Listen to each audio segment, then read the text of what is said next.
मेरा नाम नीलिमा है। बचपन में ही मेरे माता पिता का देहांत हो गया था।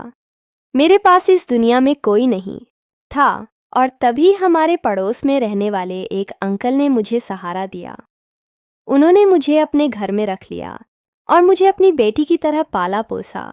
जब मैं बड़ी हुई तो मैं उनके सारे कामों में मदद करने लगी। उनका एक बड़ा और खूबसूरत घर था, लेकिन उसमें सिर्फ वही अकेले रहते थे।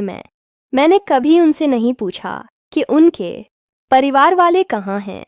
उन्होंने मुझ पर बहुत बड़ा एहसान किया था और हमेशा मेरा पूरा ख्याल रखा। वे मुझे कपड़े, पैसे और सभी ज़रूरी चीज़ें देते थे। इस घर में मेरे अलावा 2 नौकर भी थे और मुझे किसी चीज़ की कोई कमी नहीं थी। इस घर में एक स्टोर रूम था जिसमें किसी को जाने की अनुमति नहीं थी। अंकल ने मुझसे खास तौर पर कहा था कि मैं उस कमरे की तरफ ना जाऊं। वह स्टोर रूम ऊपर वाली एम पर था। मैं अक्सर सोचती थी कि उस कमरे में ऐसा क्या है जो अंकल ने मुझे वहां जाने से मना कर रखा है। एक बार मैंने उनसे ऊपर की सफाई करने की इजाज़त मांगी तो उन्होंने कहा, ठीक है, तुम ऊपर की सफाई कर लो, लेकिन स्टोर रूम की तरफ मत जाना। उन्होंने मुझसे यह भी कहा था कि मैं ऊपर वाले फ्लोर पर ना जाऊं। मैंने उनसे कभी नहीं पूछा कि आखिर वे मुझे उस कमरे में जाने से क्यों रोक रहे हैं। मुझे यह बात समझ में आती थी कि उन्होंने मुझ पर बहुत बड़ा एहसान किया था और उनका मुझ पर बहुत भरोसा था। मैं उनका यह भरोसा तोड़ना नहीं चाहती थी। इस घर में मुझे किसी बात की कमी नहीं थी। मैं अपनी मर्जी से खा पी सकती थी और अपने मन के हिसाब से काम कर सकती थी। मैंने अंकल को कई बार ऊपर वाले फ्लोर से आते हुए देखा था। शायद वे उसी कमरे में जाते थे। कुछ दिन बाद अंकल को शहर से बाहर कुछ काम के लिए जाना पड़ा। उन्होंने मुझे अपने पास बुलाया और पूरे घर की चाबियां देकर कहा, तुम्हें पूरे घर का अच्छे से ध्यान रखना है और हाँ, ऊपर वाले फ्लोर पर सफाई के लिए भी मत जाना। चूंकि अंकल मुझे बचपन से जानते थे, इसलिए उन्हें मुझ पर पूरा भरोसा था। यही वजह थी कि उन्होंने पूरे घर की चाबियां मुझे सौंप दी थीं। मैंने उनसे कहा कि आप चिंता ना करें, मैं सब कुछ अच्छे से देखूंगी। अब मैं घर में अकेली थी और मुझे हर चीज़ की आज़ादी थी। अंकल के जाने के बाद मेरे मन में बार बार यह ख्याल आ रहा था कि आखिर स्टोर रूम में ऐसा क्या है जो अंकल मुझे वहां जाने से रोकते हैं। मेरे पास पूरे घर की चाबी थी, जिसमें ऊपर के स्टोर रूम की भी चाबी शामिल थी। मैंने सोचा कि शायद स्टोर रूम में अंकल की कुछ यादें हों जिन्हें वे किसी के साथ साझा नहीं करना चाहते। हो सकता है कि वहां उनका कोई कीमती सामान हो। लेकिन फिर मैं खुद को रोक लेती थी कि अगर अंकल को मेरी इस हरकत का पता चल गया तो उन्हें बहुत दुख होगा। वे तो मुझे इस घर से निकाल भी सकते हैं और उनके अलावा मेरा कोई सहारा नहीं था। इस विचार से मैं डर जाती थी। अंकल के जाने के 1 हफ्ते बाद मैं सोच रही थी कि क्यों ना ऊपर वाले फ्लोर की सफाई कर लूं। इससे मेरा समय भी बीत जाएगा और सफाई भी हो जाएगी। मैंने जब ऊपर सफाई करने के लिए जाना शुरू किया तो फिर से मेरे दिल में ख्याल आया कि मैं स्टोर खोलकर देखती हूँ कि उसमें क्या है। इस बार मैंने बिना देरी किए चाबी उठाई और स्टोर का ताला खोलने की कोशिश की।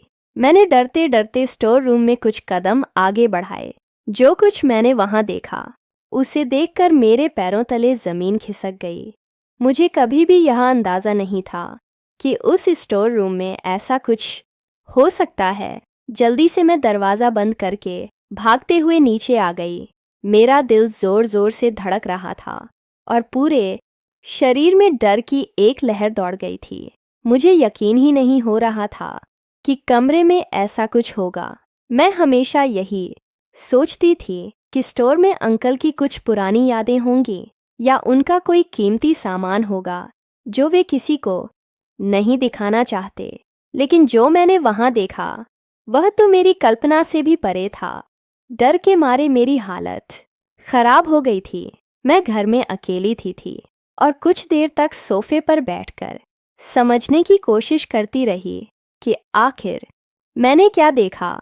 कुछ समय बाद मैंने खुद को थोड़ा संभाला, पानी पिया और यह सोचने लगी कि अगर अंकल को इस बारे में पता चला तो शायद वह मुझे इस घर से निकाल देंगे। लेकिन मैं इस रहस्य को जानने की बेचैनी से भी चुप नहीं रह पा रही थी।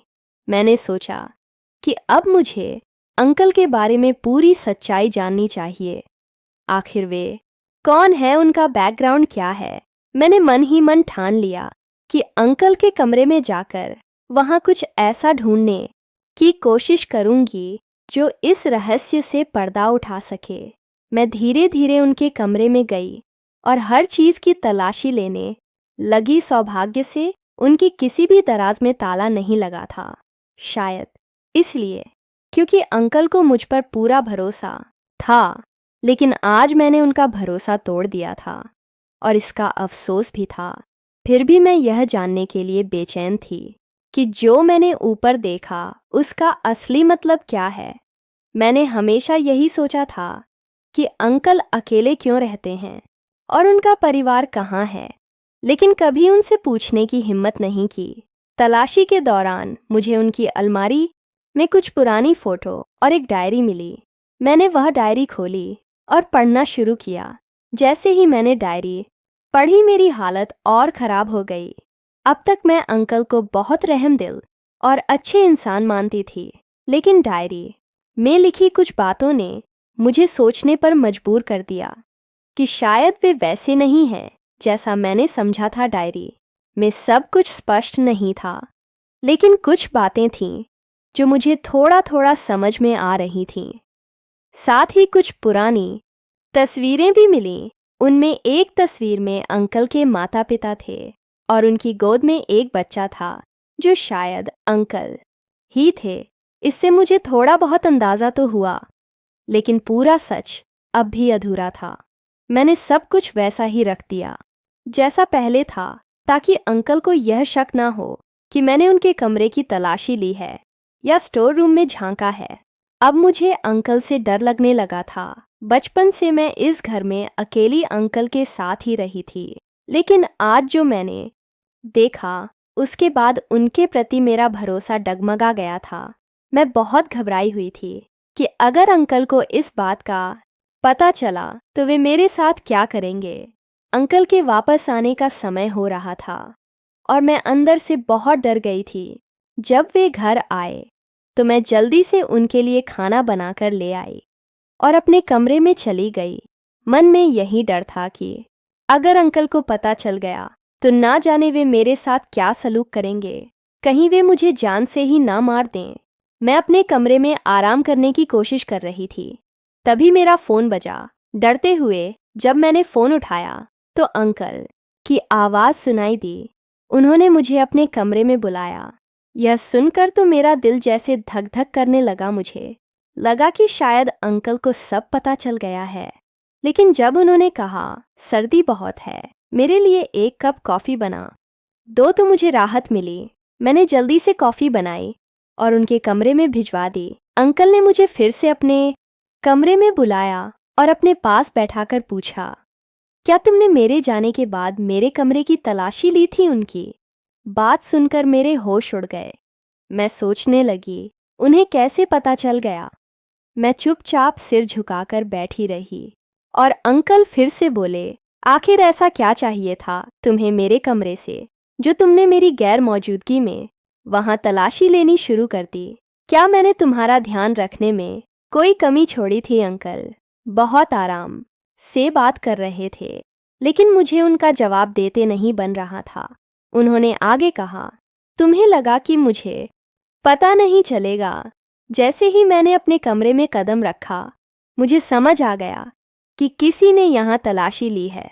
बताओ, आखिर तुम क्या ढूंढ रही थी? हर सामान को उलट पुलट कर दिया।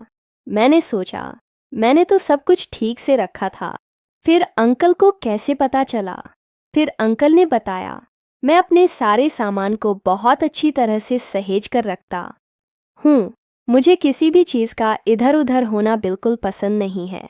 शायद जल्दी में तुम सामान ठीक से नहीं रख पाई थी, इसीलिए मुझे पता चल गया। अंकल बहुत गुस्से में थे, लेकिन फिर भी नरमी से बात कर रहे थे। वे लगातार मुझसे सवाल कर रहे थे और आखिरकार मुझसे सच नहीं छिप पाया। मैंने बताया मैं ऊपर की सफाई कर रही थी। तभी मेरी नज़र स्टोर रूम पर पड़ी। मैंने अपना शक दूर करने के लिए स्टोर रूम का दरवाज़ा खोला और जो देखा उससे मेरी जान सूख गई। मुझे सच्चाई जानने के लिए आपके कमरे की तलाशी लेनी पड़ी।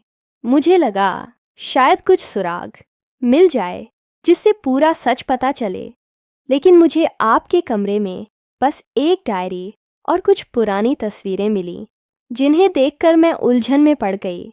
मुझे समझ नहीं आ रहा था कि आपने ऐसा क्यों किया। क्या कोई व्यक्ति किसी के साथ ऐसा कर सकता है? मैं आपको हमेशा नेक और अच्छा इंसान समझती थी, लेकिन अब मैं संशय में थी। मुझे लगा कि सच जानना मेरे लिए ज़रूरी है और इसी वजह से मैंने यह कदम उठाया। मेरी बातें सुनने के बाद अंकल ने गुस्से के बजाय मुस्कुरा कर मुझे देखा और कहा, मुझे खुशी है कि तुम्हें सही और गलत का फ़र्क पता है। अगर तुम्हें सच जानना था तो तुम मुझसे सीधे पूछ सकती थी। तुम्हें मेरे कमरे में इस तरह से तलाश करने की ज़रूरत नहीं थी। मैंने तुम पर भरोसा किया था और तुमने मेरा भरोसा तोड़ा। खैर, अब मैं तुम्हें सारा सच बताता हूँ। अंकल ने बोलना शुरू किया।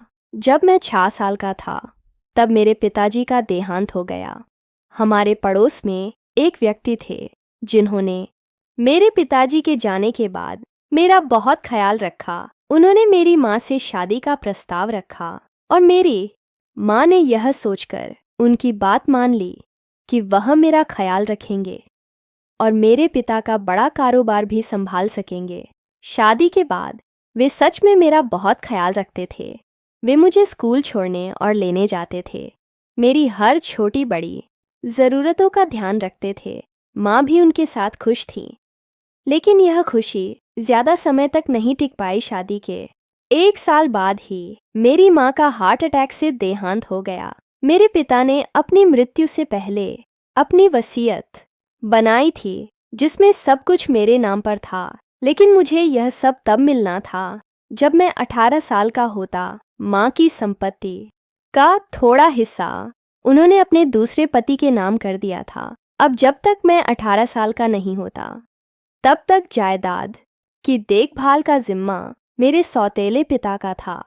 माँ के देहांत के बाद ही उनका बर्ताव बदलने लगा। उन्होंने मेरा स्कूल बंद करवा दिया और मुझे एक कमरे में बंद करके रखते। खाने पीने के लिए भी बहुत कम चीज़ें देते और मुझे भूखा रखते।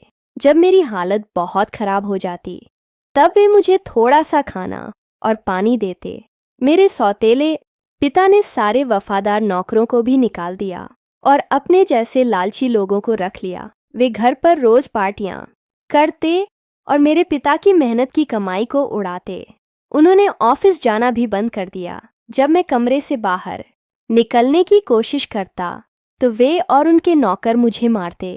एक दिन जब मैंने भागने की कोशिश की तो उनके एक नौकर ने मुझे देख लिया और जाकर उन्हें बता दिया। उसके बाद वह व्यक्ति मुझ पर और भी अधिक सख्ती करने लगा। उसने मुझे कमरे में बंद ही नहीं किया, बल्कि मुझे रस्सियों से बांध कर रखा। मेरी जिंदगी कठिन होती जा रही थी। एक दिन उसने मुझे बताया कि मेरी माँ की मौत स्वाभाविक नहीं थी। उसने किसी प्रकार की दवा दी थी जिससे उनकी तबीयत खराब हो गई और वह मुझे छोड़कर चली गई। मेरे सौतेले पिता ने मुझे बताया कि उसने यह सब कुछ मेरे पिता की संपत्ति पाने के लिए किया था। वह मेरे साथ अच्छा व्यवहार सिर्फ इसलिए कर रहा था ताकि मेरी माँ उससे शादी कर ले। इसके बाद वह हमें रास्ते से हटाकर सारी जायदाद खुद लेना चाहता था। लेकिन जब माँ के गुजरने के बाद पता चला कि सारी संपत्ति मेरे नाम पर है तो उसने एक नई योजना बनाई। उसने मुझे एक तय उम्र तक जिंदा रखा, क्योंकि उस उम्र से पहले मेरे साथ कुछ होता तो संपत्ति ट्रस्ट के पास चली जाती। इस कारण वह मेरे साथ कठोर व्यवहार करता ताकि मैं मानसिक रूप से कमज़ोर हो जाऊं।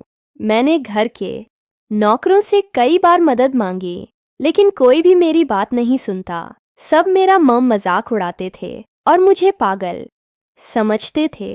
कई साल तक मैंने ऐसा ही जीवन बिताया, जहां मुझे केवल इतना ही भोजन पानी दिया जाता कि मैं जीवित रह सकूं।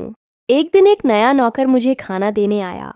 उसने मुझसे पूछा कि मैं कौन हूं और इस हाल में क्यों हूं। मैंने उसे अपनी कहानी बताई और उसे मेरे हालात पर बहुत दुख हुआ। उसने मुझे ढांढस बंधाया और कहा, तुम्हें चिंता करने की जरूरत नहीं, मैं तुम्हारी मदद करूंगा। एक दिन जब मेरे सौतेले पिता शहर से बाहर गए, उस नौकर की मदद से मैं वहां से भागने में सफल हो गया। वह मुझे अपने गांव ले गया और मुझे अपने घर में शरण दी। जब मैं 18 साल का हो गया तो अपने पिता के वकील से मिला। वह मेरे पिता के अच्छे दोस्त थे। उन्होंने मुझे देखकर बहुत खुशी जताई और पूरी बात सुनने के बाद उन्होंने संपत्ति वापस पाने में मेरी मदद की। जब मेरे सौतेले पिता को इस बारे में पता चला तो उन्होंने माफ़ी मांगने का दिखावा किया। मैंने सबके सामने उन्हें माफ़ कर दिया और अपने घर लौट आया।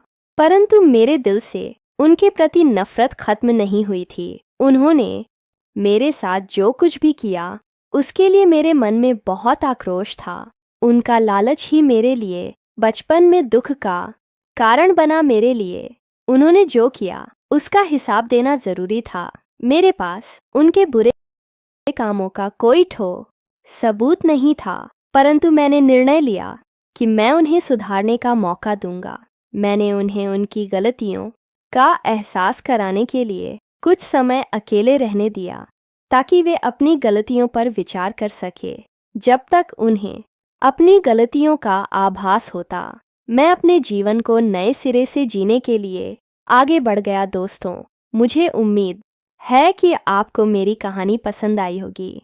अगर कहानी अच्छी लगी हो तो वीडियो को लाइक करें, चैनल को सब्सक्राइब करें और नोटिफिकेशन बेल दबाएं ताकि अगली कहानी का अपडेट सबसे पहले आपको मिले।